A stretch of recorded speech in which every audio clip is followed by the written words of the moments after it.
General Hayden, you were head of NSA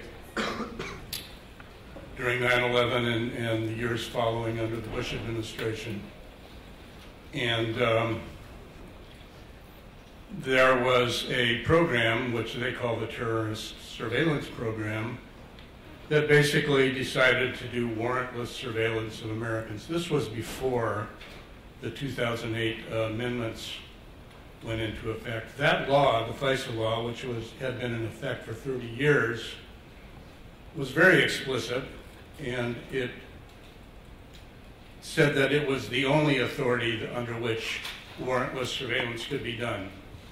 You got together with George Bush and Dick Cheney, and you decided in secret that you were going to violate that law and the Fourth Amendment of the Constitution. How do you justify doing that? And why haven't you been prosecuted for your crime? Well, to begin at the beginning, I did some things on the afternoon of September 11th and the morning of September 12th that were fully within my authority as director of NSA. I informed George Tenet and formed the Congressional Oversight Committees. George briefed the President and the Vice President, and they simply asked, is there anything more Hayden could be doing? George passed the question on to me, and I said, not within my current authorities. And George said, that wasn't the question you were being asked. I said, I'll get back to you. So I huddled with my operations folks, and we came up with several other things we could do that would, again, deal with the issue that the later 9/11 Commission said was the most serious weakness of the National Security Agency. The 9/11 Commission, in one of its findings, said NSA had been far too cautious in terms of trying to collect terrorist communications, one end of which was in the United States. So we were trying to deal with that issue. I went to the President with, these are the things we could do, but we don't have current authority to do it. The President decided he had Article II authorities as Commander-in-Chief to authorize us to do those things.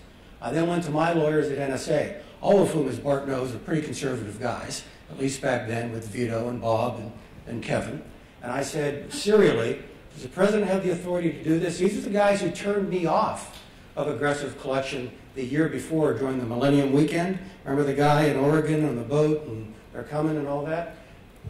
The lawyers there were very cautious, and we didn't do some things we could operationally do to make you safer.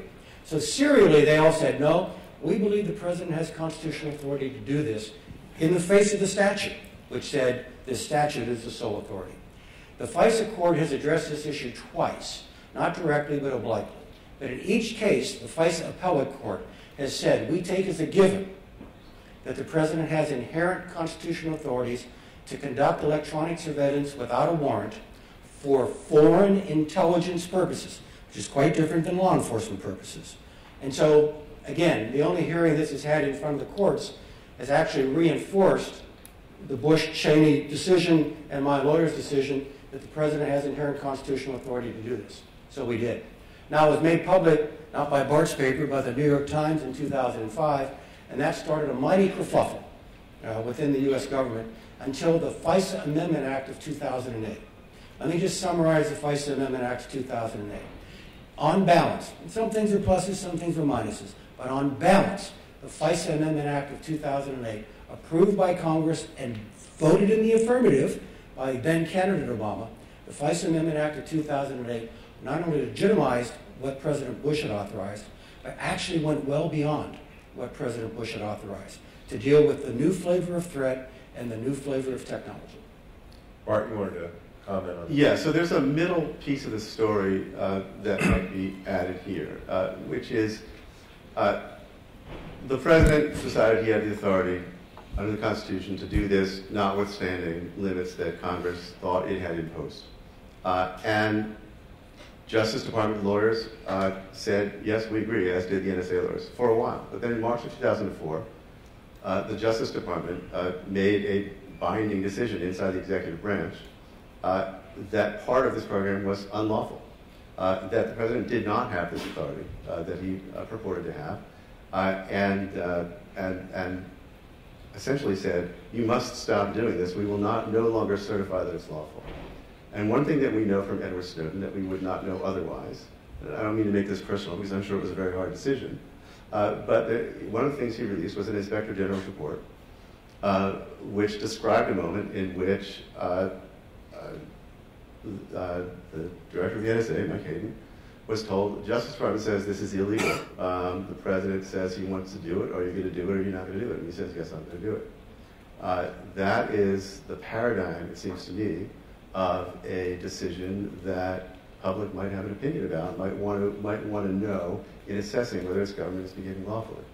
To round out the point, it was one part of the program, not the entire program. It's the hospital bed at George Washington, breathlessly running up the stairs to the Attorney General, that whole thing.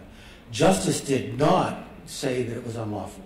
Justice refused to aver to its lawfulness. Now, I had orders every 45 days in my safe back at NSA that had averred to its lawfulness since October of 2002.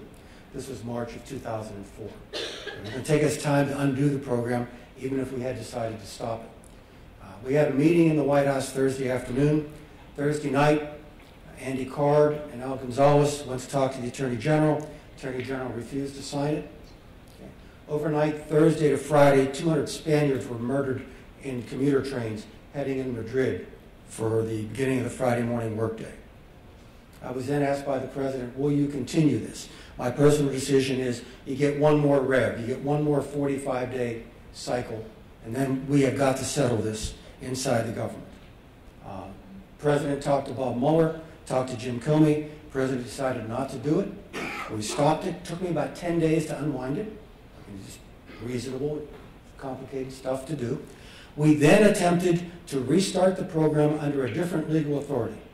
The program that was objected to with minor modifications was restarted in early fall of 2004.